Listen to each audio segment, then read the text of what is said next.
මට පාර්ලිමේන්තුව දිහා බලපුවාම හරිම කලකිරීමක් සහ ලැජ්ජාවක් ඇති වෙන ස්වභාවය තමයි මම වැඩිපුරම දකින්නේ. කා කොටා ගන්න දේශපාලන රටාව. මට ඉතින් මේවා කියන්නේ මගේ ටිකක් කටේ බ්‍රේක් ටිකක් අඩුවේ නෝන එනකොටම කියලා ඇව්වා. තමසි අද කට පියාගෙන ඉන්නවා ගෙදර යන්න කැමති නම් කියලා.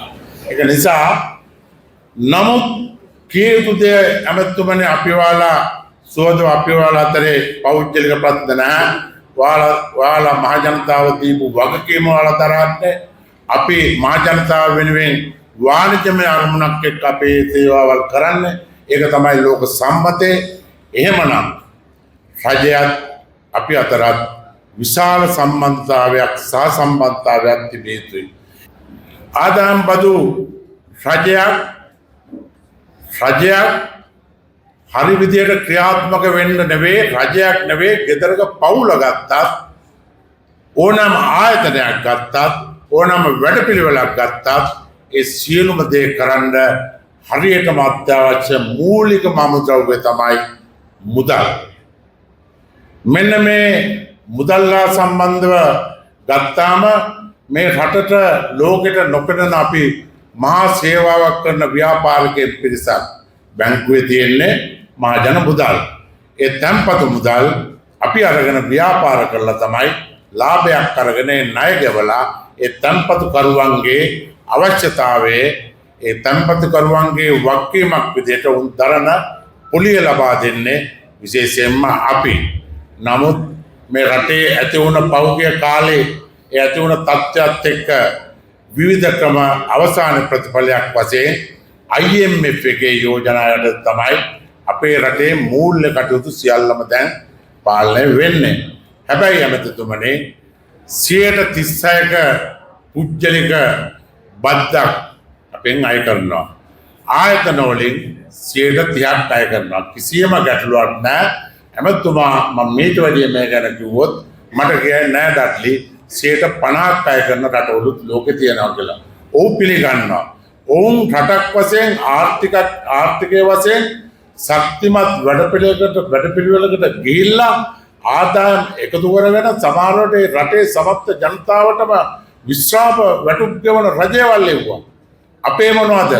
රාජ්‍ය සේවකයාට හරි පඩියක් ගෙවා ගන්න බැරි, රාජ්‍ය සේවකයාට හරි විශ්‍රාම වැටුපක් ගෙවා ගන්න බැරි මේ ආර්ථික පසුබිම හදපු අයත් හදන අයත් පිළිබඳ මම ඉතාමත් කල්පනාකාරී විදිහට තමයි ඉන්නේ. ඒක නිසා මේ ආදායම් බද්ද මම නියෝජ්‍ය ඇමතුමනේ මුදල් ඇමතුමා වශයෙන් අපේ ගරු ජනාධිපතිතුමා අනුර කුමාර දිසානායක මැතිතුමාට මම මේ අවස්ථාව මතක් කරනවා. මට හැම වෙලාවෙම මීඩියා හම්බෙන්නේ නැහැ. මේ වගේ අවස්ථා හම්බෙන්නේ තමයි ව්‍යාපාරිකයෙක් වශයෙන්.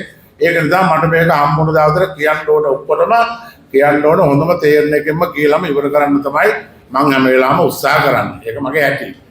නමුත් 36ක බද්දක් අපේ ආදායමෙන් එකතු කරපුවාම මේක IMF එකේ යෝජනාවක් වශයෙන් මේ 36 එකතු කිරීමේ ඔවුන්ගේ ප්‍රධාන අරමුණ ඔවුන් දීපු ණය ඔවුන්ගේ ණය වලට ආරක්ෂාවක් ලබාගෙන අපිට ඒ දීපු ණය මුදල් අය කර ගැනීම තමයි ඔවුන්ගේ ප්‍රධාන අරමුණ.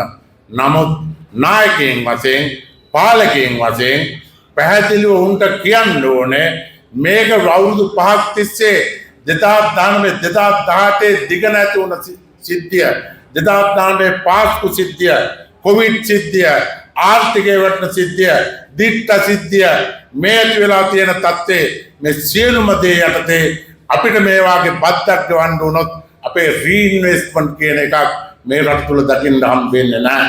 මේකට කාරුණික අවධානයක් යොමු කරන්න ඕනේ. රටක් වශයෙන්, රාජ්‍යයක් වශයෙන්, පාලකයෙක් වශයෙන්. ඒක නිසා අද මේ වැදගත් දවසේ විශේෂිත අමුතු කීප දෙනෙක් අවස්ථාව නියෝජනය කරන විශේෂයෙන්ම අපි දිලිත් මං ඉස්සර කතා කරේ දිලිත් සර් කියලා හිටා.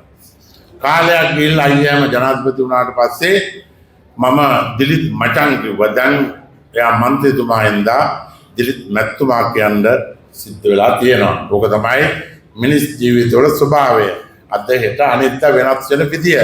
ඒක නිසා හොඳ ව්‍යවසායකත්වයේ පිළිබඳ අරමුණක් තියාගෙන යම් දේශපාලන ගමනක් යන ඔහුට විශේෂයෙන්ම මම සුබ පතනවා මේ අවස්ථාව. මේ ගාලු පුරවරේ නියෝජ්‍යමැතිතුමනි සංචාරක ව්‍යාපාරය දියුණු කරන්න මේ ලංකාවේ පීටි හොඳම නගරය හොඳම ප්‍රදේශය තමයි මේ ගාල්ල. මේක තේරුම් ගන්න ඕනේ. හැබැයි ආර්ථික වශයෙන් දියුණු කිරීමේදී මේ රටේ විශේෂයෙන්ම ජනවාරික තුනක් ඉන්නවා. සිංහල, දෙමළ, මුස්ලිම්.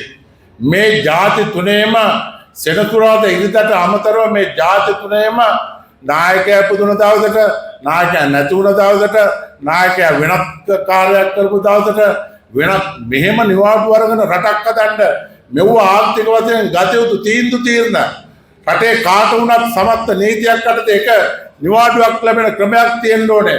අපි ව්‍යාපාරිකයන් වශයෙන් යම් ව්‍යාපාරයක් කරගෙන යද්දී මාසයකට කී සැරයක් නිවාඩු දෙන්න ඕනද කියන එක ව්‍යාපාරික ප්‍රජාව සහ රාජ්‍ය නිලධාරී මේ සියලුම අය හිතන්න ඕනේ.